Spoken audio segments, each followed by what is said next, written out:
무엇을 바라보는가에 달려 있습니다. 믿음도 바라봄이고 신앙생활도 바라봄입니다. 우리가 무엇을 바라보냐에 따라서 우리의 신앙이 결정되는 것을 볼 수가 있습니다. 그래서 C.S. 루이스는 이런 얘기를 한 거죠.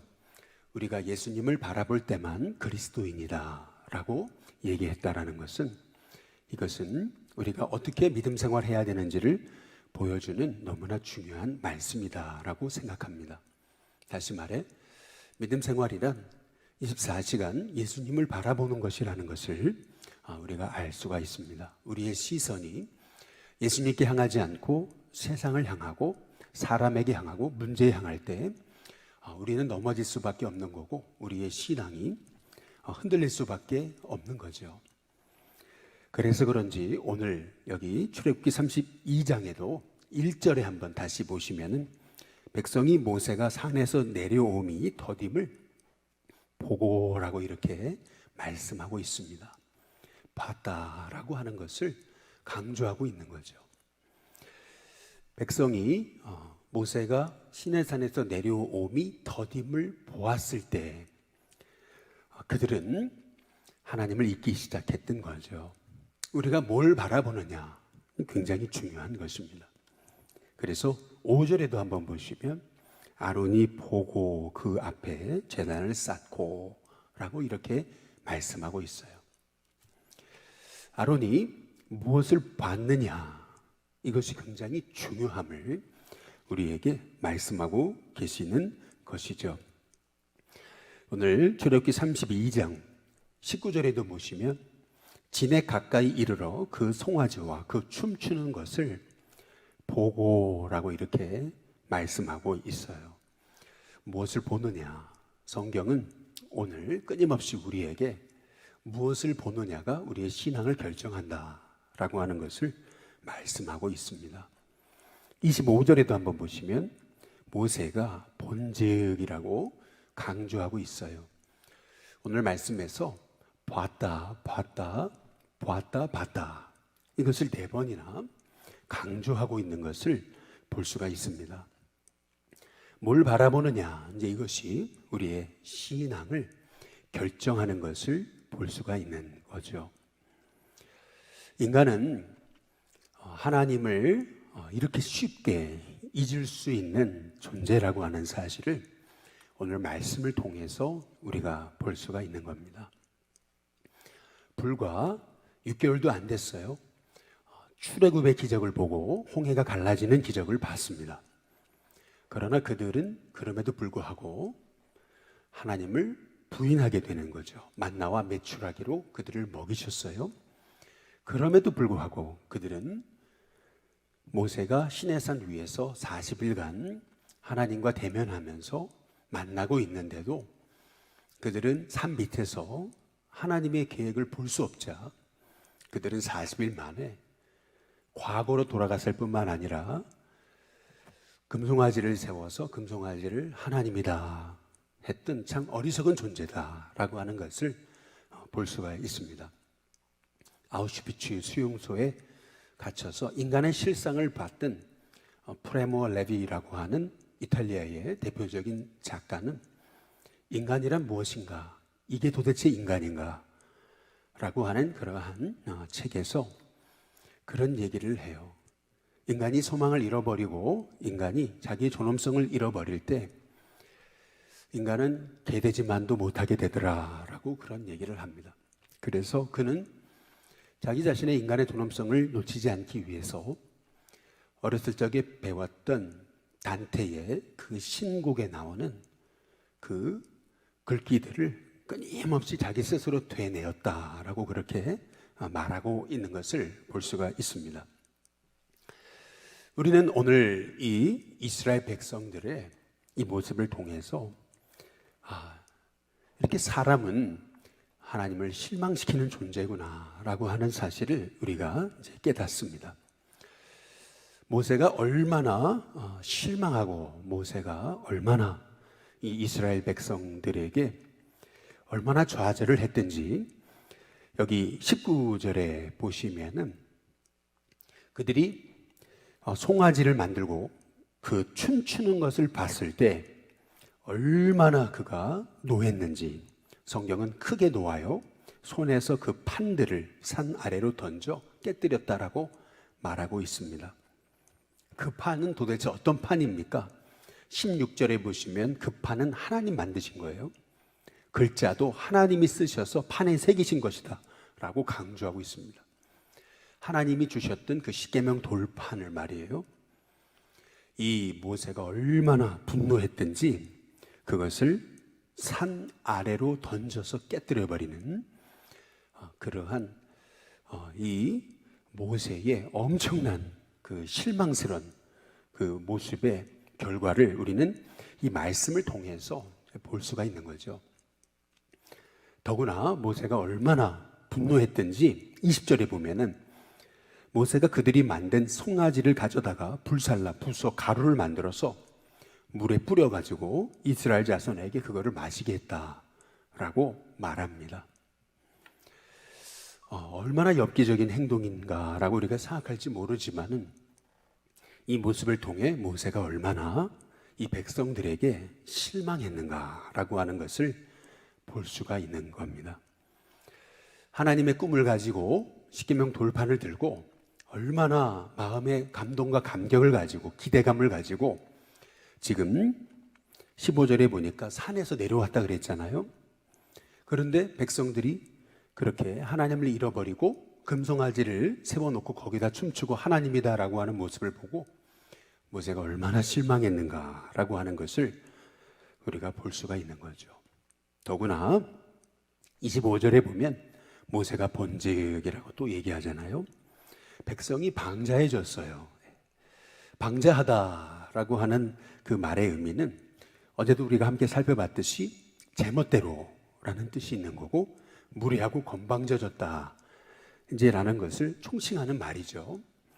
그런데 백성이 왜 이렇게 방자해졌는가? 여기 보니까 아론이 그들을 방자하게 해서 원수에게 조롱거리가 되게 하였다는 것을 모세가 보게 되죠.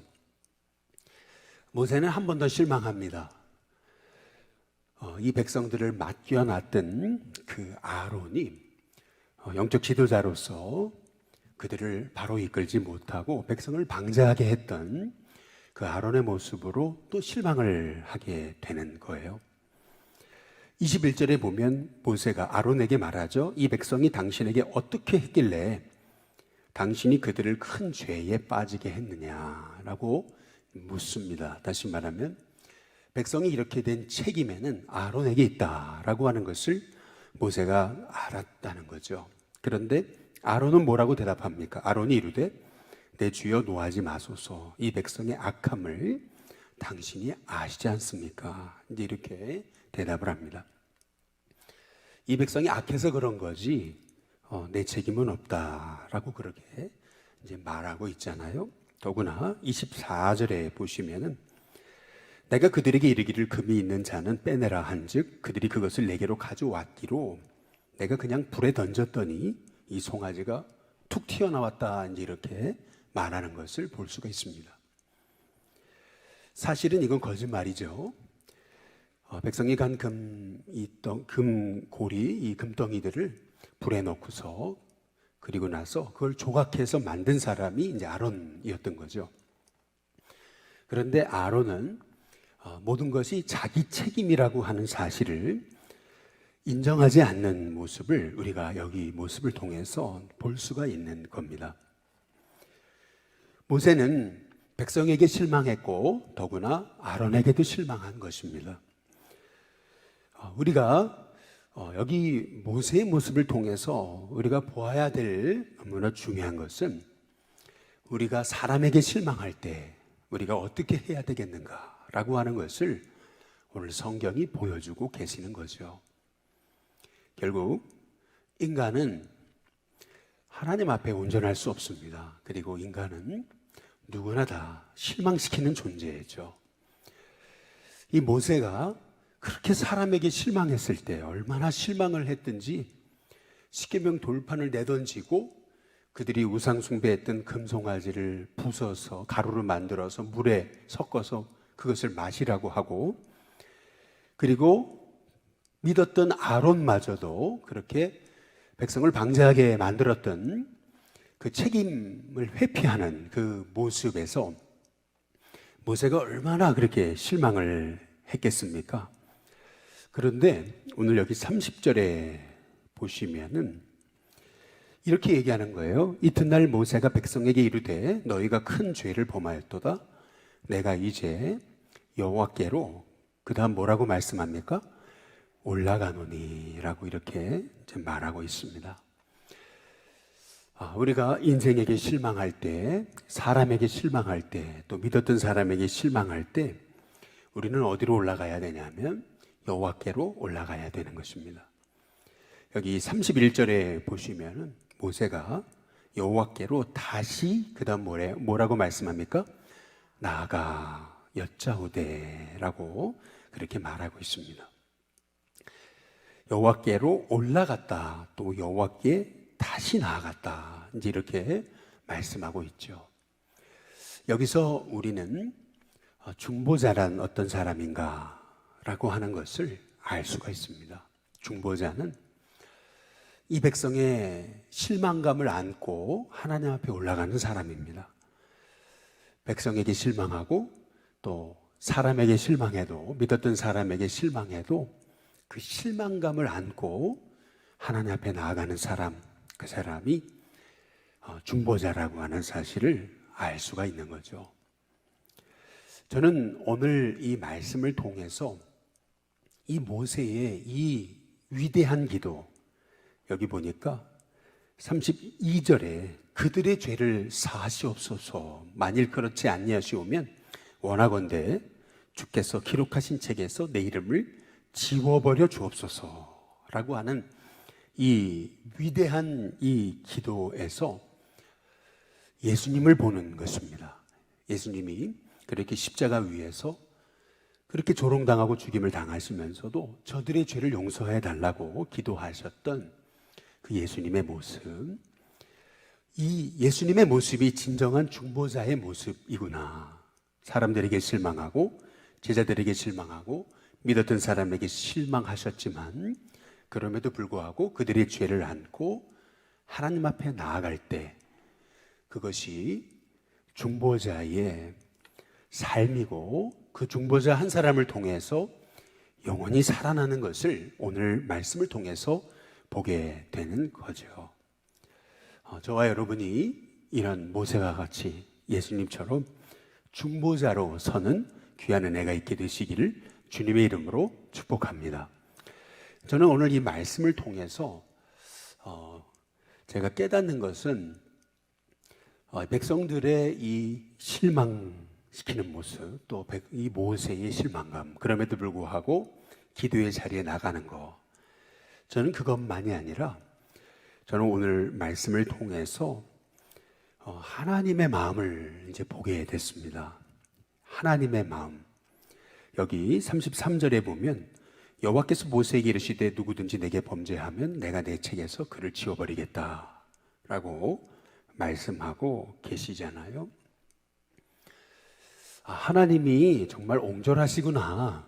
백성이 이렇게 죄를 범했다고 이렇게 그들을 하나님의 생명책에서 다 지워버리시다니 라고 이렇게 생각하실지 모르지만은 저는 이 말씀을 통해서 하나님이 얼마나 아프셨을까라고 하는 것을 말씀을 통해 깨닫게 됩니다.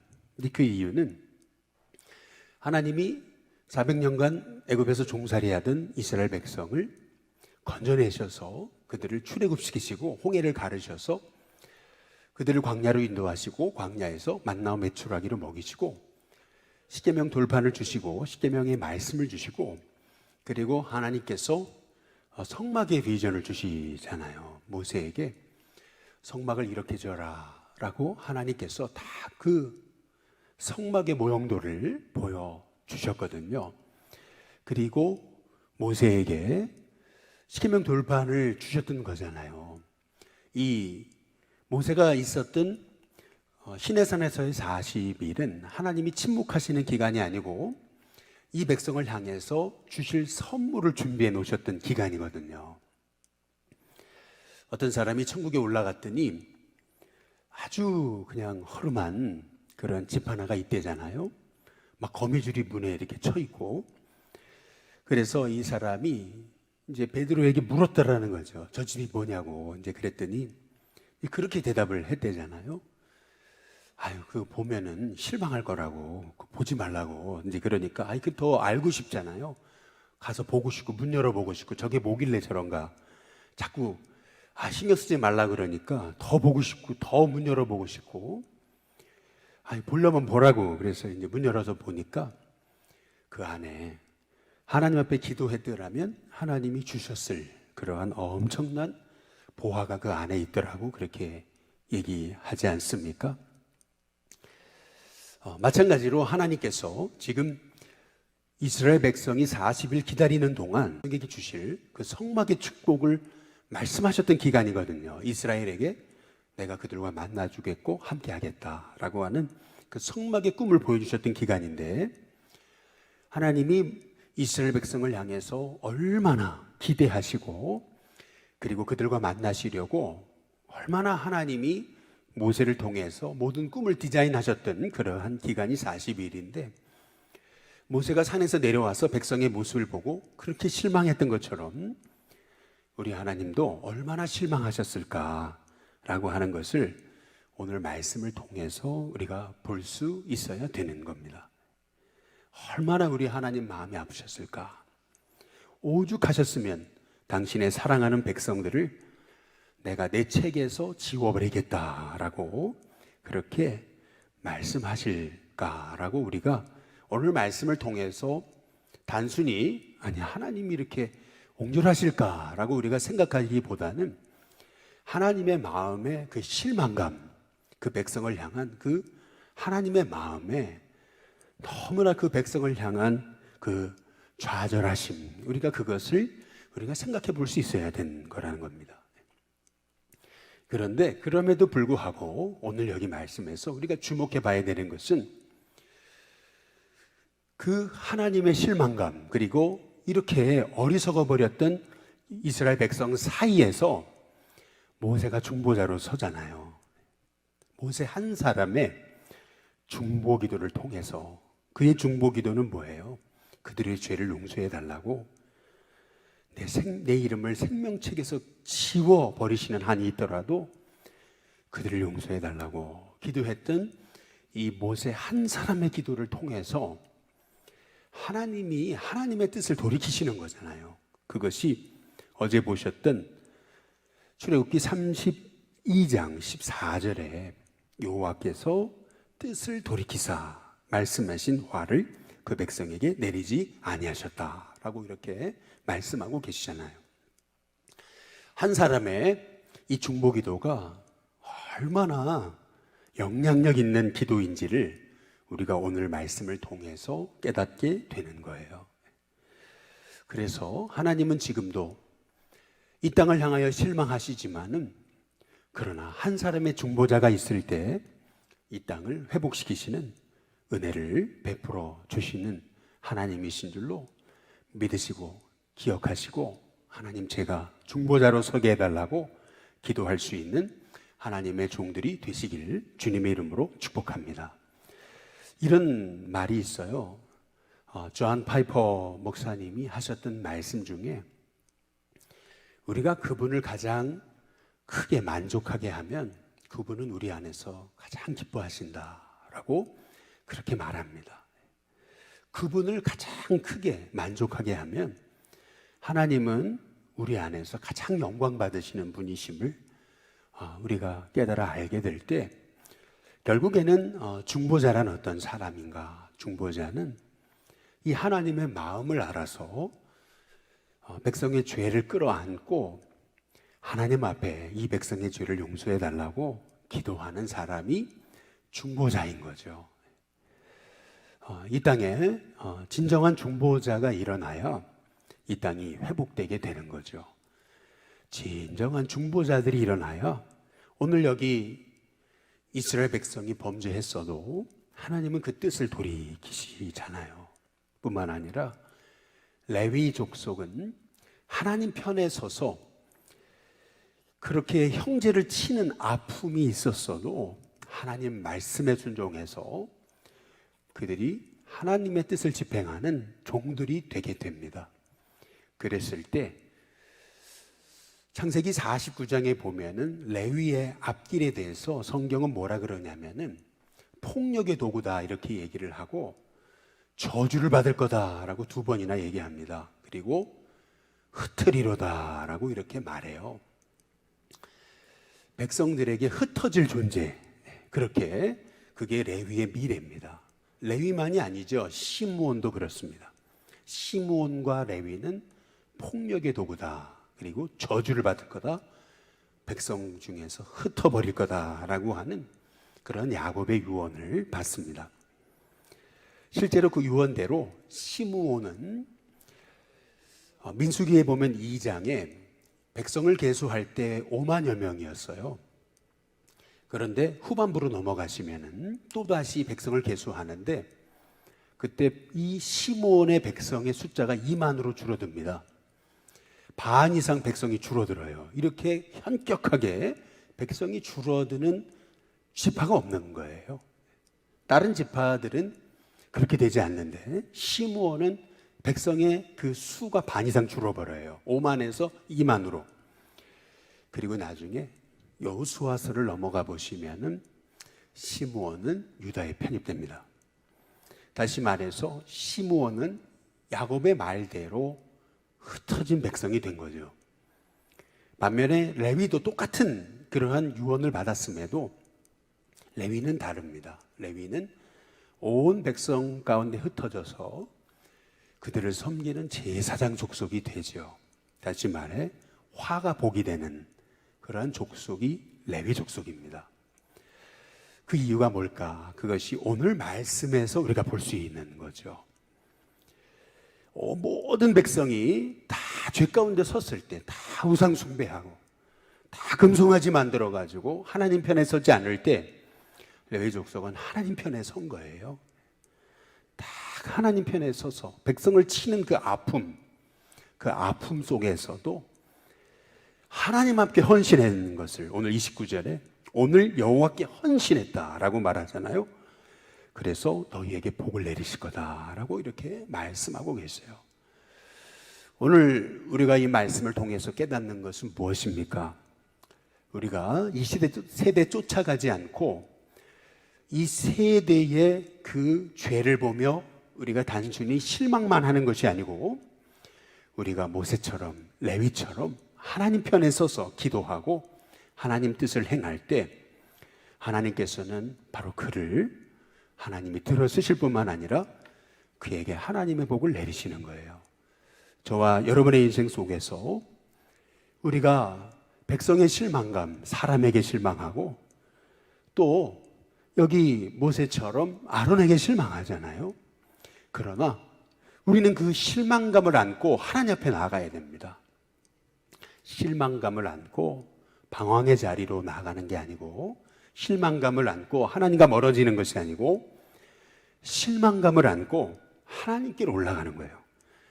그랬을 때에 저와 여러분이 참된 중보자가 돼서 이 땅에 그 죄를 짊어지고 십자가 위로 올라가셨던 그 예수님의 그 중보의 사역을 통해 생명이 살아나는 역사가 일어난 것처럼 저와 여러분을 통해서 생명이 살아나고 일어나는 역사가 일어나게 될 줄로 믿습니다.